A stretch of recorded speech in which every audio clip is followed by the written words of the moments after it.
But let's look ahead to the Jaguars Broncos 9:30 a.m. London game. It's like a holiday for the Jaguars. It's now 9 years in a row. I think it started in 2013 for the Jaguars, and the Jaguars will face off against the Broncos in London. So 9:30 a.m. morning time game. Wake up bright and early. Get your coffee ready. 2-5 teams. So there's that. And this was a game that at the beginning of the season, a lot of people were like, oh, shit, Russell Wilson's on the other team. And they have Jerry Jeudy and Cortland Sutton and Javonte Williams. Well, the Broncos, if Jags fans are feeling bad about themselves, Broncos fans got to be feeling some type of way. Yeah, not the way I thought the season was going to go for the Broncos. I was high on the Broncos. I'm a big Russ Wilson fan. I like Jerry Jeudy. He was a baller at Alabama. I thought getting somebody that can get the ball in the air to Jerry Jeudy was going to be great. Also for Cortland Sutton, who he can just catch anything everywhere. He moves the chains, all of that. Dual threat at running back. Of course, unfortunately, Javonte Williams out for the season. Melvin Gordon has been looking like a shell of himself. They're a mess in the backfield. They're addicted to fumbling the ball. With that said, I don't know what that means for the Jaguars. Honestly, as I rambled through all that, it would seem like the Jags should have a chance to really do well here. But, the Broncos have a good defense. They've been in some close games, as bad as they are. They've played some ugly games, but close games nonetheless. Yeah, it's a 13-9 loss to the Jets this last weekend in Denver to fall to 2-5. So the Jets didn't really go out there and do anything spectacular against them.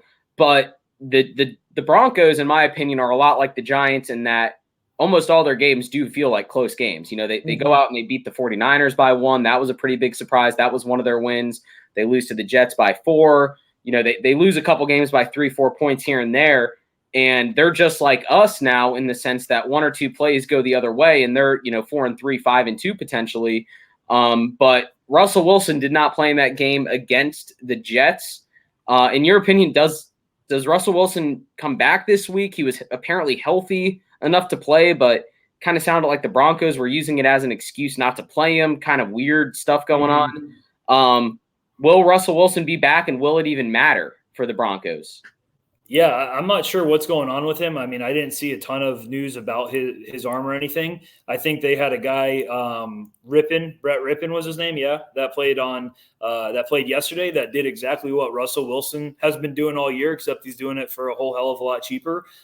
So I hope that's a wake-up call for the Broncos, because you have Russell Wilson who – while at Seattle, all he did was throw deep bombs. He had a beautiful deep bomb.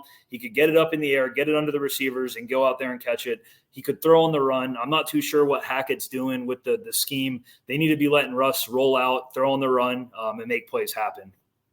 Yeah, Hackett formerly with the Packers and did a lot of great things for Aaron Rodgers, but even before that was with the Jags, became very close with Blake Bortles. He was here for 3 years under the Doug Marrone. I guess he started with Gus Bradley and then kind of finished off with the Doug Marrone era.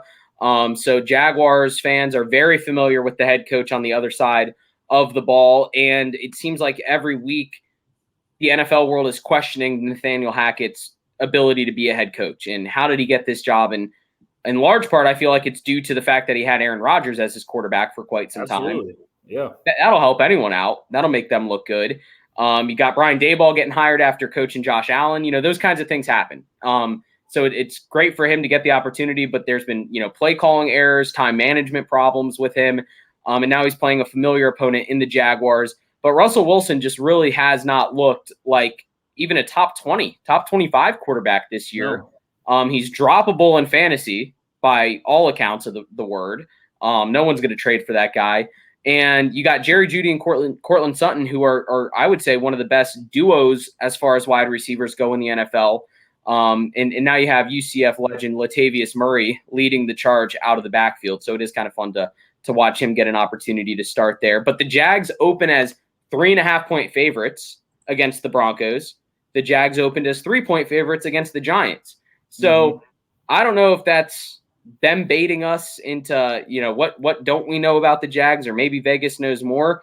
Are the Jags a good enough team to be favored in any game, Kyle? Or I think they are. I'd imagine they're assuming that maybe Russell Wilson isn't going to play if that's the line. If Wilson is playing, that's maybe a pick 'em, or maybe they're favored by a point. I can't make sense of it, though. The Jags certainly shouldn't have been favored this past week against the Giants. I don't know what this overconfidence is or what. Like I said, the Broncos have played very close games, but they've only scored over 20 points once this season, which is pretty wild to me that you have a team with Russell Wilson and two good wide receivers, and you had two good running backs until Javonte Williams got hurt, and you're only scoring over 20 points once. So I'm assuming maybe Vegas has taken that into consideration. The Jags do have a good defense. The Broncos, I think they're 23rd in yards per game in the league. They're 23rd in yards per game, and they're dead last in points per game. So Jags, good defense. Broncos, no offensive output. The Jags, this was kind of funny when you were talking about the point or the yards that we gained. We're 7th in yards per game, which is pretty wild that the results are not reflecting that we're 7th in the league in yards per game. With all that said, the Broncos have a very good defense. I think they allow the second least amount of yards per game. So I'm not sure what the Jags plan going into this is because they're very good against the pass. They got Patrick Surtain. They got a pretty good pass rush from what I have seen. So I don't know what our scheme is going into it. Yeah, and it kind of scares me, the fact that Doug Peterson has obviously shown zero hesitation in Trevor Lawrence throwing the ball 40-plus times when you have Travis Etienne, who's picking up 7 yards a carry, it feels like. And we didn't even talk about James Robinson in the Giants game. 0 carries. Nothing to talk about. Yeah, 0 carries. That was your James Robinson talk for the podcast, because 0 carries, nothing going on. But you'd have to imagine for the team to win on Sunday against the Broncos, you'd like to see each of them have at least 15 carries, 10 carries, because it's not like they're that lethal on the offensive side of the ball to where it's going to be a shootout. At least it doesn't feel like. And you can probably try and ground and pound and wear them out.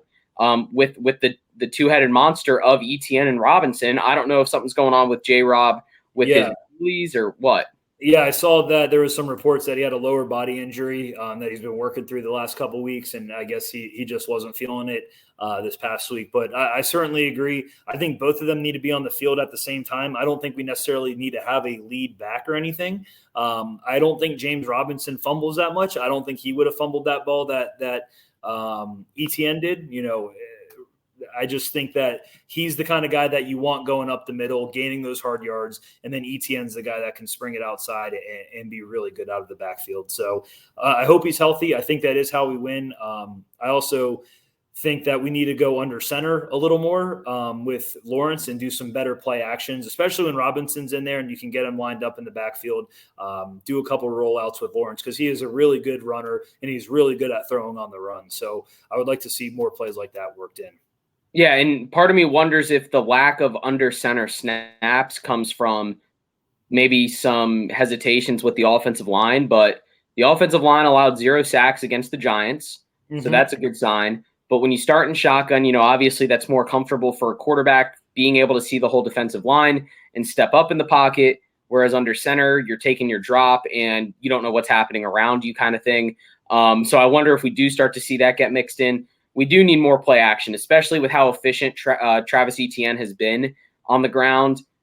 Teams are going to start to be aware of that, and they're going to start – the linebackers especially are going to start to collapse in to protect that, and that's going to open up the middle for some passes. I will say this. You brought up the yardage for the Jags.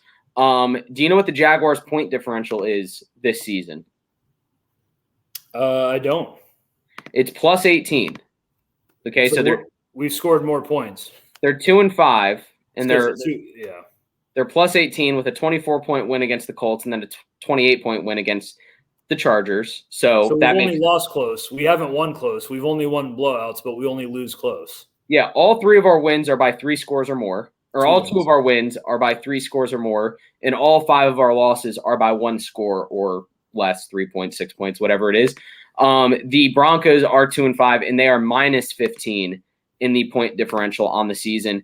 But the crazier thing I wanted to bring up was the Giants are 6-1, and they are plus 20 in points. So they we have almost the identical point differential, and they have 4 more wins than us on the season. So that just kind of goes to show you how fickle the NFL can be. But back to the Jags-Broncos game here. The Broncos defense does scare me. I think this might be the best defense we've played thus far from what we've seen of them on film and what they've been able to do to other teams that they faced. It's been pretty impressive to watch. I didn't think we'd be sitting here in week 7 going into week 8 saying Russell Wilson is the reason the Broncos are 2-5. I think that's a very big surprise to me because the defense has played well enough to keep them in games and win games. Mm-hmm. And they very well could be 1-6 at this point had they not come back and beaten the 49ers in the game that saw what felt like 25 punts. That was the 11-10 game, right? 11-10 against the Niners. Unreal score. Yeah. They won 16-9 against the Texans on a late drive touchdown. It was tied 9-9. They got the ball back and they went down and won the game.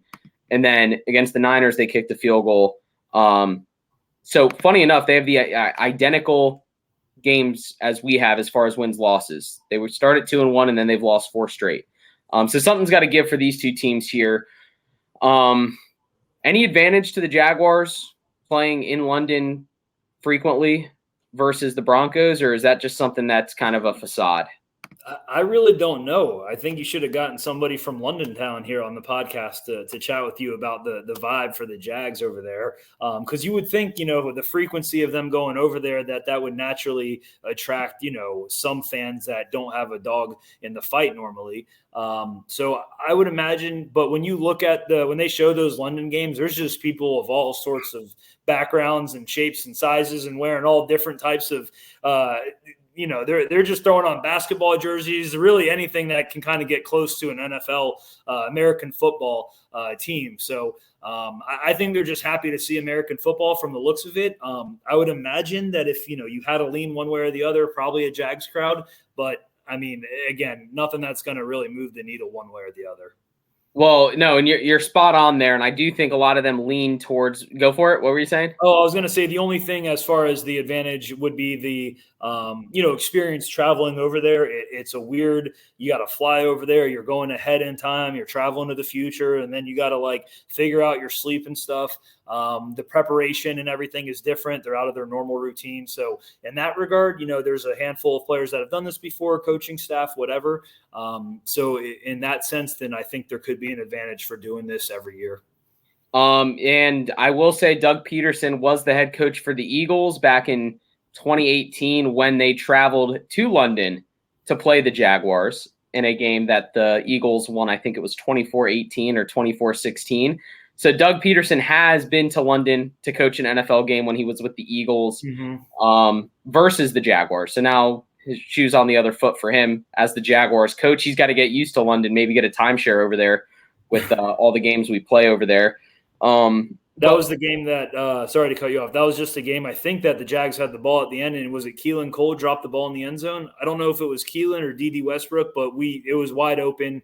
Blake Bortles threw it right to him. He dropped the ball. We would have won the game.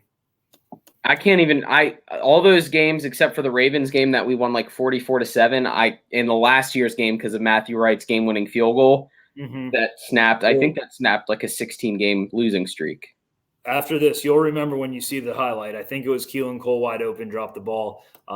So that was when we played the Eagles when Doug Peterson was the coach. Was that that was the year them coming off the Super Bowl. Yeah. I'll go look at those highlights. But yeah, last year winning 23-20 in London against the Dolphins snapped, I think, a 19-game losing streak for the Jags, which was nice to not be in the record books for longest NFL losing streak. I think the Buccaneers hold that record with 26 in a row or 27 in a row. But we were close to that, but we got the win there last year. But let's do score predictions for the Jags game against the Broncos. If you got one in the top of your mind at the moment, if you want to spit one out there for the podcast. Yeah, I can. I don't want to pick against the Jags, especially on the Jags podcast. I think I've done it plenty of times. Yeah, well, looking at the Broncos scores from this year, they're addicted to these weird combinations of scores. So I'm going 22-16 Jaguars. Dude, they are. I'm looking at this now. Yeah, it makes no sense. They've had two 16-9 games. They've had a 12-9, 7 field goals. Mm-hmm. They had a 19-16, a 17-16, an 11-10, and a 32-23. Yeah, it's weird scores when they play. Not 30-23, 32-23, which is just absurd. Yeah, just people are randomly going for 2-point conversions and safeties. I don't know. Yeah, how do you get there? Okay, well, I like that. I'll stick with that. I'm going to go Jaguars win this one 19-15. I think 15 might be the least frequent score probably in NFL history. Yeah, big day for Brandon McManus, I guess. Yeah, 5 field goals or maybe a touchdown, and I don't know. But we'll figure out how they get to 15 on Sunday at 9:30 a.m. Mm-hmm. But Jaguars take this one 19-15. I would love for that to hit. That might be scoregami. We might need to see if Jake Marsh knows scoregami on that. But that'd be great. But all right, well, 2 Jaguar victory projections here from us, and let's move forward to just general topics in the NFL because there's a lot going on. Crazy week 7, saw a lot of upsets, including Giants over Jags. Somehow that was considered an upset. Right. The public didn't think so, but yeah. Based on Vegas. Right. But what are we buying after week 7 in the NFL? I like the Bengals. I mean, I know that's not going to be like groundbreaking news here, but they were kind of looking bad the first couple weeks of the season early on. But they put on a clinic against the Falcons, who have been playing very good football. But that's 2 in a row for the Bengals. They lost to the Ravens by 2 points, but before that, they beat the Dolphins. They play the Browns on Monday night. So for the Battle of Ohio, I think they win that pretty easily. And then they got the Panthers and the Steelers after that. So I think they can go on a little run here. I think they are kind of clicking. Joe Cool is a confident player. He can make plays happen. I think the players around him like playing with him, playing for him. He's got the connection with Jamar Chase. So I think the Bengals are going to start to get things rolling here. I like that. Bengals started 0-2 with an overtime loss to the Steelers in what was a crazy game. Was almost another tied game. It would have been another 20-20 tie, like the Colts-Texans in week 1, and then lost to the Cowboys, the Cooper Rush-led Cowboys. And I think a lot of people were writing them off after an 0-2 start. Then they win 2 and lose to the Ravens, so they're 2-3. But now they are 4-3 with back-to-back victories, and they do have a nice schedule ahead of them. I'm kind of gonna lean the same way as mentioning a bird team. You mentioned the Falcons there as kind of falling off. I'm gonna go with the Seahawks as trending upward. This team is 4-3, and on the preseason podcast, I projected this team to be the worst team in the NFL, and I couldn't have been more wrong. I thought this was the worst roster, the worst team.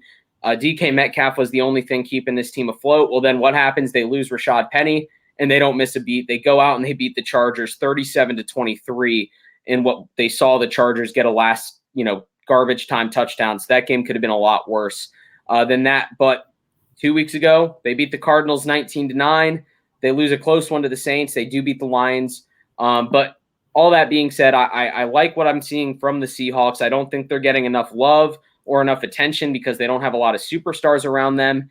But I think Geno Smith right now, if I'm not mistaken, he might have the highest completion percentage out of all NFL quarterbacks in the league. So he's doing the right things. They did just lose DK Metcalf this past game. I don't know how long he's going to be out, but I think it just goes to show me that it was Pete Carroll all along and it was never Russell Wilson, but that might just be me. Pete Carroll's still doing his thing in Seattle at like 75 years old. So I'm buying the Seahawks. Yep. And the fact that Russell Wilson's kind of struggling now. But I think that's more of a Hackett and scheme thing than Russell Wilson, but who knows? Or he just got the big payday. Now he's Mr. Unlimited. Unlimited. All right. What are we selling after week 7? A lot to look at. What are we selling after week 7?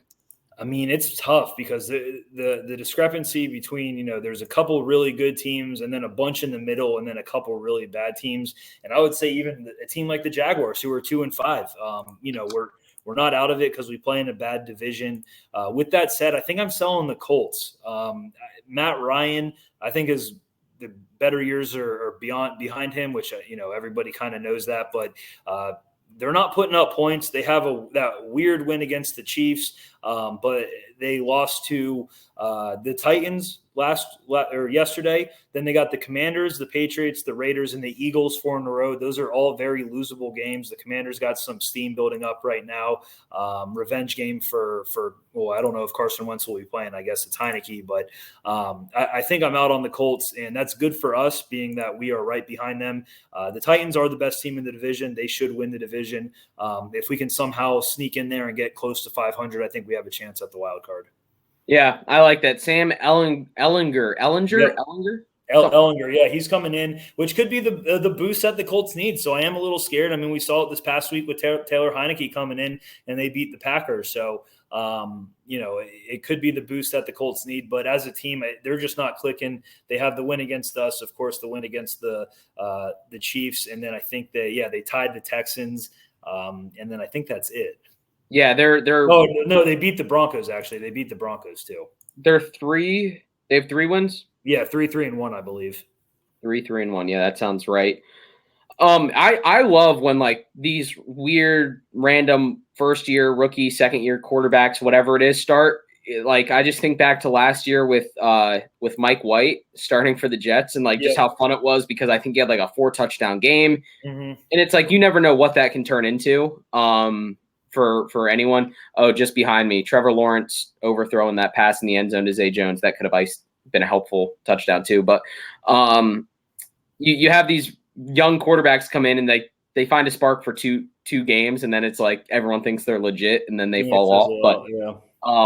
But I do like Sam Ellinger getting the start here, and it could be fun to watch. But I agree. I think the Colts, they got Jonathan Taylor back, and they still only put up 10 points. So that team just kind of seems dysfunctional. I'm gonna stick with the same game, the Seahawks Chargers. I'm selling the Chargers right now. I hate to do that and stick with the same game, but I just really couldn't see myself going anywhere else. This was a Chargers team that a lot of people thought were going to be AFC contenders, and they've looked like anything but that at this point. They've looked like a very average team, and their record speaks to that at 4-3. Obviously, Herbert had an injury earlier in the season. Keenan Allen's been sidelined for a long time. Eckler had like 2 straight games of looking phenomenal. Mike Williams had a game here and there, but they just haven't put the pieces together across the board. And they have a defense that should be a lot better than allowing 37 points to the 37 points to the Seahawks, 28 points to the Browns, 24 points to the Texans, and 38 points to the Jags. Like, they have a defense that should be better with that, with Derwin James, Bosa, Khalil Mack. They have guys out there on the defensive side of the ball that should be able to do a little bit more damage than that, and help the offense stay in the game. So I'm selling the Chargers right now after week 7, but we can't move past week 7. Or did you have anything to say on the Chargers there? No, I agree. I almost had them as my selling team too. I think J.C. Jackson just went out for them too last game on Sunday, which sucks because he's a good player, but they definitely have playmakers. I love Justine Herbert. I think he's a great player. He's fun on the run. They got an exciting team, so they have been disappointing this year for sure. Are we selling the Dan Campbell hype from Hard Knocks carrying over into the season? Because I was in love with the Lions. Yeah, I can't talk bad on Dan Campbell. I'm just not going to go there. So next question. Next question, Your Honor. All right, here's a question for you. Where are you at on Kyler Murray and the Cardinals? They played a Thursday night game, so easy to forget, but they won 42-34 against the Saints. Just overall thoughts on Kyler Murray. I feel like he might be the biggest question mark in the NFL as far as quarterbacks. Yeah, and I think we were talking about it a couple weeks ago because his athleticism is there and he can scoot. I mean, I'm serious. He can really scoot, but I just don't know. The reads aren't there. It's tough sometimes for him to move around when the pressure is on. He can't get out of it. Sometimes he can. I actually had that game circled as a look-ahead game against the Vikings they have coming up because that's going to be a real test. The Vikings are good. I don't think the Vikings are great, but I do think they're good. And if the Cardinals can win that game, then they might be really cooking with something. If not, then maybe they are kind of where they need to be as far as the record's concerned. Yeah, they're 3-4 right now. They could move to 4-4 with a win against the Vikings, but the Vikings are 5-1, and they're kind of like the Giants right now, where you're looking at the standings and you're just kind of questioning, like, how did that happen? How did the NFL let that happen? But the Vikings are there at 5-1. That will be a fantastic game. But we can't move past week 7 without talking about two things. First of all, the Christian McCaffrey trade. So Matt Rule gets fired. He's out of Carolina. I think Wilkes is his name, took over. Yeah, Steve Wilkes is the interim head coach. Yeah, he actually used to be in Arizona, I think, with the Cardinals at one point. But Christian McCaffrey gets traded out to the Bay Area, back where he played his college ball in Stanford. You know more geography than me. Are they fairly close, Stanford? Yeah. I think Stanford's in Palo Alto, which is a little south of San Francisco, I think. Okay. So he's kind of back in a very familiar area. But then we go out and I don't think he played. Did he play yesterday? He did. He did? Yeah, which is rare. I saw a lot of Jeff Wilson touches, but that was maybe when the game was already out of reach. But Christian McCaffrey gets traded, probably the biggest blockbuster trade the NFL has seen this year and maybe over the last few seasons, especially midseason. But the Panthers are in full sell mode until they just beat the Bucs 21-3 this past week, which we'll get to in a second.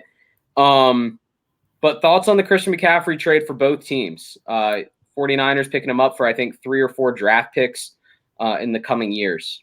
Yeah, so the Panthers didn't get any first-rounders out of it. They didn't get any first-round picks, which, I think McCaffrey's 26, a lot of injuries, so I guess that makes sense.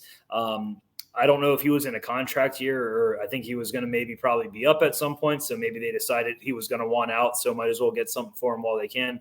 I think it's great for the 49ers as much as Kyle Shanahan likes to run and do pre-snap movement. I think he fits in well. You have Deebo Samuel and Jeff Wilson Jr. And then you got Brandon Ayuk still on the outside as a receiver. CMC can catch the ball out of the backfield. So can Jeff Wilson Jr. I think there's going to be a lot of options. The first test was against the Chiefs. I don't necessarily think that's going to be like the measuring stick for how good he fits into the scheme. He only had 8 carries yesterday. So midweek trades, you don't normally see the players start that quickly. But I think once they get him schemed up, they'll start building some plays around him. I like it for the 49ers.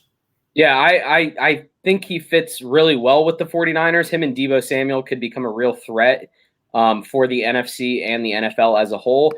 He's actually not in a contract year, and I think that's part of the reason why they traded him, because he just signed a 4-year, $64 million contract back in 2020. So he was owed like $19 million next year, and this is a team that's just looking for as much capital as they can get under whoever the new head coach is going to be. I think they only had 4 draft picks going into next year, and now they have 7 again. So I think, in my opinion, considering how we've seen running backs fall off, I think we're going to see some regression from Christian McCaffrey, which is natural with age and his workload over the last 5 years or so. But I also think the Panthers kind of won this trade just as far as McCaffrey was not going to do anything for the Panthers over the next 3 years. No.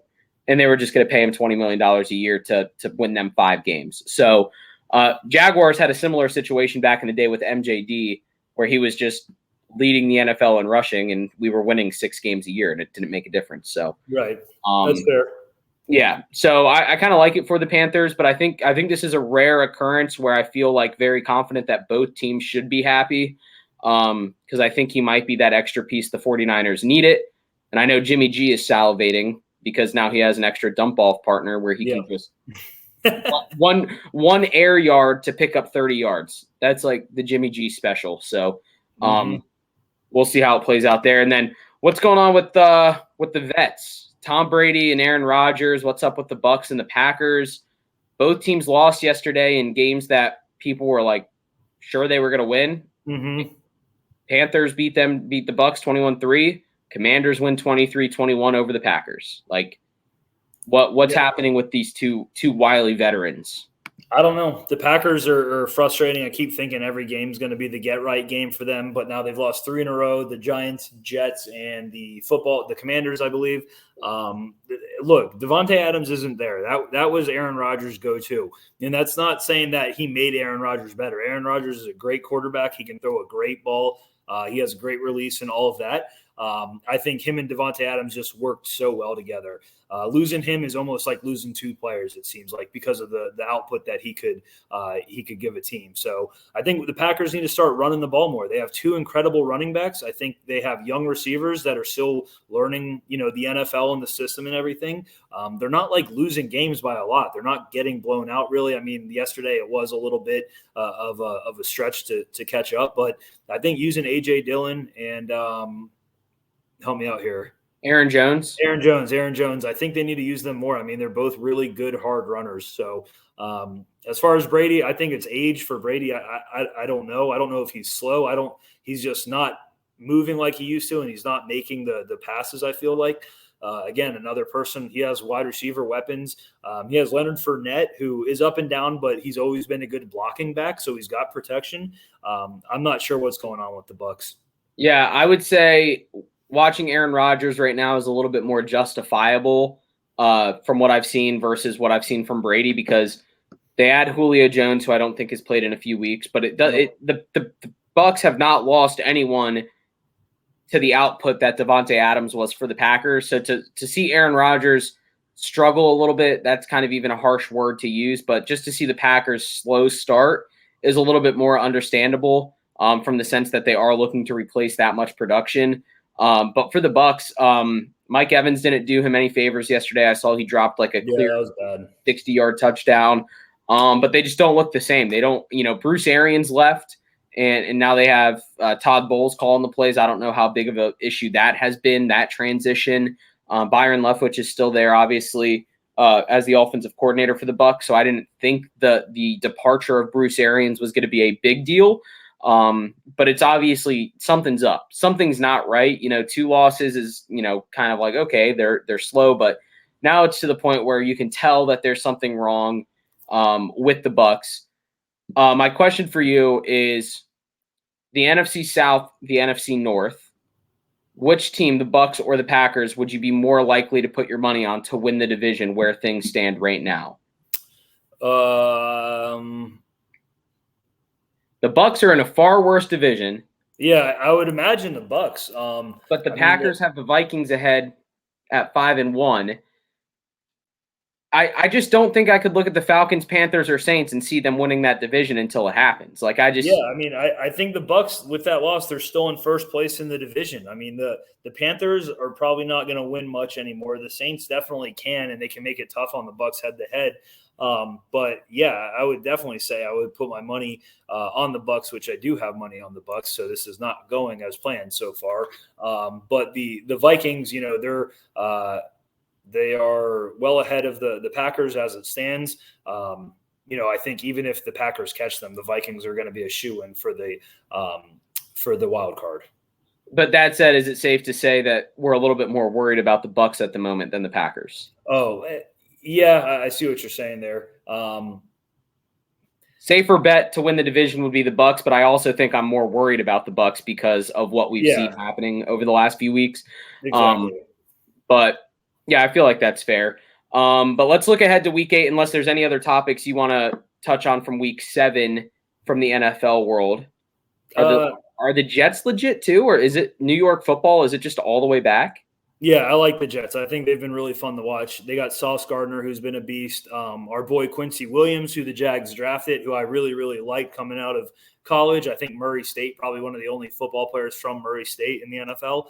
His brother Quinnen Williams had a great game last week. I didn't see his stats this week, but last week I think he had the blocked field goal. He had like a sack, a couple QB hits. The Jets are certainly clicking. It sucks about Breece Hall, who just got ruled out, I think, for the season, torn ACL. Very, very tough because he was starting to hit his stride. Michael Carter has a nice complimentary back, so I do feel very bad for Breece Hall and the Jets fans there. Only other Murray State NFL player I can think of, former Jaguar great, friend of the Poojie podcast. He came on like a year and a half ago. UFC fighter, Austin Lane. Really? He went to Murray State. Yeah, Austin Lane, Murray State. That's hilarious. I didn't know that. When we drafted him, that was the first time I had ever heard of that school. So it's funny you brought that up. Yeah, Murray State, Austin Lane. Shout out him. He actually got a win in UFC Fight Night 2 weeks ago. I don't know if you saw that, but that was pretty cool. I didn't. I knew he's been in the UFC. Yeah. So shout out him. Shout out Quincy Williams. Shout out Ja Morant, dude. The Murray State greats. The Murray State Mount Rushmore. Yeah. Of Murray State. I love that. But I would say, yeah, the Jets are fun to watch. They're kind of winning games the way I wish I could say the Jags would be winning games. Mm-hmm. We saw Zach Wilson lead a touchdown drive a few weeks ago to win the game. That looked nice, and it was fun, and I just wish we could get that from the Jags. But it pains me to say it because it's like I'm not going to sit here and be blatantly biased against the Jets because of Zach Wilson, but I also love watching how they're winning games because I want to be winning games that way. But Robert Saleh is also another fun coach, kind of like Dan Gamble. Oh, yeah. You can tell when the players buy in. Yeah, they love him. Fired up. Yep. He called it, too. He said we have receipts. I think he said that before the season. We have receipts on who. We have the receipts. We have the receipts right here. I also love Sauce Gardner. Oh, he's great. He might be my favorite. Did you see what he did after that Packers win with the cheesehead? Yeah. He's awesome. Great. Shout out American Conference, Cincinnati, Power 6. Let's look ahead to week 8 real quick. Best game of week 8. Looking at the schedule. Yeah, so I had it pulled up earlier. I wrote some down. I mean, I think the Giants Seahawks is going to be a good game. I think that the NFC, what are they? NFC West, the Seahawks. They're all very close. The Cardinals, Seahawks, Rams, and 49ers. I think at the end of this week, any one of them could be in first place potentially. Depends on the tiebreakers, but the Rams are 3-3, the 49ers are 3-4, and they play each other. Not to get ahead, but my game of the week is the Giants and the Seahawks. Giants, Seahawks. Yeah, I like that. I'm a big believer of the Seahawks. I would be pretty safe to say that this might be the Giants' toughest test up to this point, just from what we've seen from the Seahawks. Obviously, the Giants beat the Packers a few weeks ago, but from what we've seen from the Packers, like how tough are they right now? Going out and losing to the Commanders. I'm going to say my best game of the week is going to be – I'm going to go with Cardinals-Vikings. I know you brought it up a little bit ago, but I feel like that's going to be a high-scoring game, a fun game to watch for both sides of the ball. And I feel like if either one of those teams win, I feel like it's a win that people are going to be able to say, okay, that team is now either back if you're the Cardinals or the Vikings are legit. So that's kind of like what I'm looking at there. But yeah, I like both those games. Not too many other great games. I mean, Patriots-Jets is going to be a fun one. Yep. Of week 8. Any other games that you were looking at? I had the Patriots-Jets written down because, historically the Patriots have dog-walked the Jets every time they play each other. So the fact that the Jets are in the lead in the division, they're 5-2. The Patriots are 3-3. We'll see what the Patriots do tonight. I'm assuming they're going to win against the Bears, but you never know. So I think that'll be a really good interdivision game. And then it's kind of funny. The Packers and the Bills, Sunday Night Football, staring us right in the face, wanting it to be the game of the week, but it just doesn't feel like it is right now. I think Aaron Rodgers will maybe come out and play up to the competition on the big stage.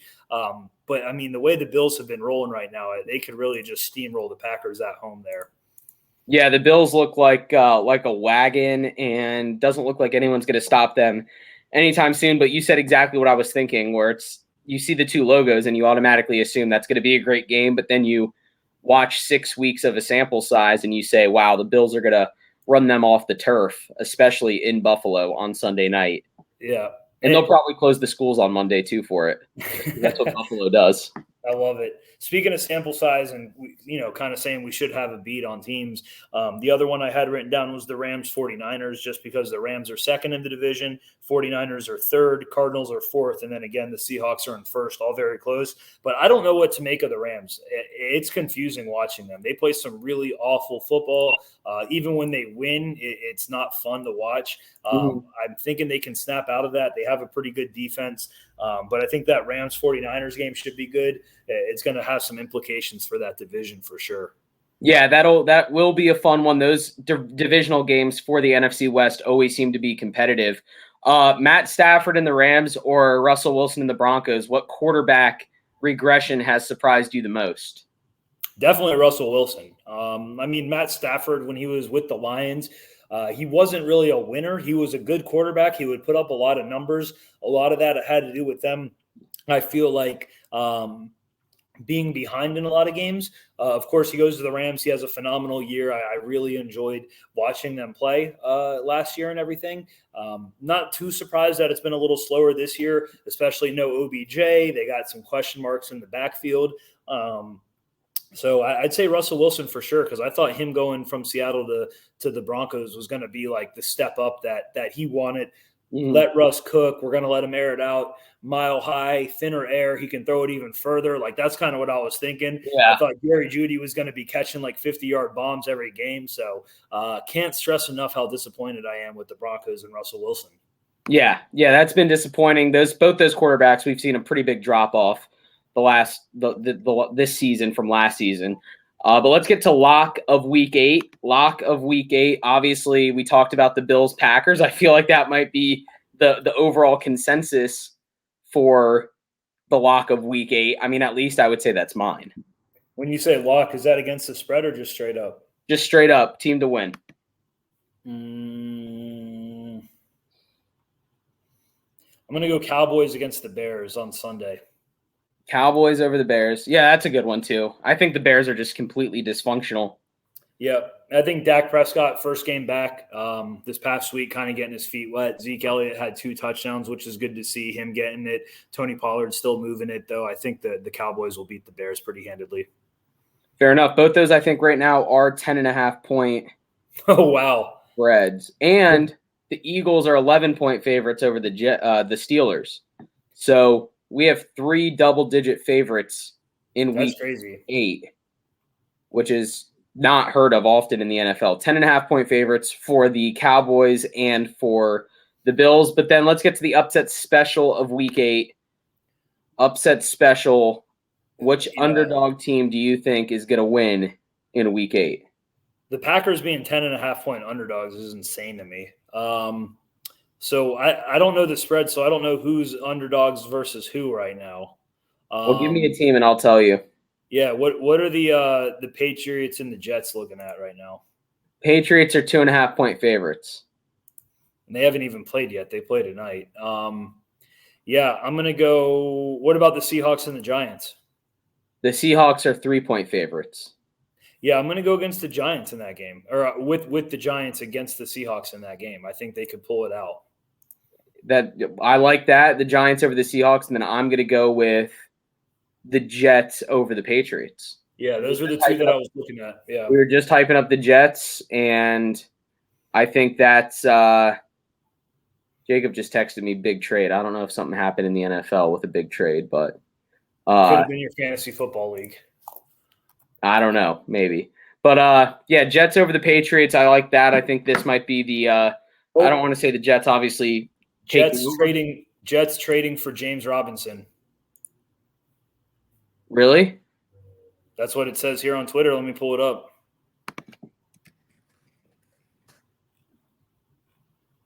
Are we serious? That's what it says. I mean, it's NFL trade rumor, so I don't know. Oh, Ian Rappaport. Yeah, right here. Jesus. Wow. Breaking on the podcast. We broke that news. Wow. Jets are making a big trade acquiring Jaguars running back James Robinson to help replace injured Breece Hall. Draft compensation is going back to the Jags. Just that's it? Draft compensation? 4 minutes ago, it's already at 3,000 retweets. Oh my. Does that I don't know. What a way to wrap up the episode. Oh my God. I don't like that at all. I guess we can now answer the question of where is James Robinson? Right here. So we have Hasty and we have Snoop hasn't even been playing barely. No, but we have ETN. Who else? I'm missing somebody, I feel like. Oh, the dude that's like kind of like a wide receiver and a punt returner too. Agnew? Yeah. Wow. All right. I don't know how to feel about this now. Like, this is. I hate it. I like James Robinson. I think him and ETN play great complementary football, so I really don't like that. Yeah, I'm actually kind of pissed now. Unless I'm missing something glaring, or unless he was like going to be hurt the rest of the year, like that's frustrating. Well, he is up for contract next year, I think, or maybe at the end of this year. I mean, is ETN really he's like, is he a premier back? If so, great, because he's looked good. Don't get me wrong. I always thought he was going to be playing complimentary next to somebody like James Robinson. Yeah, and I hate trading away the proven number one guy for the younger guy that has shown it for 4 weeks, And both of them have had injury problems, obviously the Achilles, and then ETN missed his whole rookie season for an injury. So it's not like ETN's rap sheet's completely healthy. Wow, that's pretty absurd. That's it's time to get Snoop in there then too. We got to start getting him the rock. Yeah, we gotta get him the rock now. I really don't know what else to say. I don't know how this affects the team because we didn't see James Conner carry the ball once last week. James Robinson. Who did I say? James Conner. Yeah, Snoop Conner, James Robinson. James Conner didn't carry it last week either, though. He was out against the Saints, so that's true. But we didn't see James Robinson carry it once last week. We saw him get like 4 carries the week before against the Colts. Like it's been bad for the last few weeks for James Robinson just getting touches. I always just thought that was maybe workload management and him trying to protect the Achilles. But obviously there was more to it. Maybe they knew that they were going to try and trade him just to avoid having to pay him out a big contract. So definitely don't like the trade, though. Not a big fan of it. Especially for draft compensation. So like a 3rd rounder or something like that is crazy. Yeah, if it's anything short of a 2nd rounder, which it will be. Because like Christian McCaffrey just went for like a 2nd, 3rd, and 4th or whatever. Yeah. So we're going to get like a 4th for James Robinson. Where'd James Robinson go to college? Southern Illinois or Eastern Illinois? Oh, yeah, that sounds right. It was Eastern Illinois. No, Illinois State. Illinois State, the Redbirds? Yeah, the Redbirds. Wow, well, on that note, anything else from you before we sign off episode 138? You're not going to like what I'm about to read. What are you going to read? Jets are trading a 6th-round pick that could become a 5th round to Jacksonville for running back James Robinson. Yeah. Let's sign off here. Yeah, this is that just got worse. That's terrible. All right, well, James Robinson will not be flying out to London for the Broncos game, so he's missing out on a trip to London. But all right, well, I appreciate you being here. Anything else before signing off? No, thanks for having me. This was great. I love recapping the games. Obviously, we're diehard Jags fans and watch the game very intently, so love talking about it and appreciate you having me. Yeah, for sure. And hopefully we can record again next week with a win under our belts against the Broncos and a 3-5 record, not a 2-6 record. So everyone out there, thanks for listening. Subscribe on YouTube. Like us on YouTube. Find all the videos on the channel all the time when you want to recap or preview a game. And go find us on Spotify, Apple, Google Podcasts if you want to listen to us on the go, at the gym, at the store, while you're in class, maybe skipping school or something. I don't know. But just go find us on podcasts. But whatever you do, go make this world a better place and take care.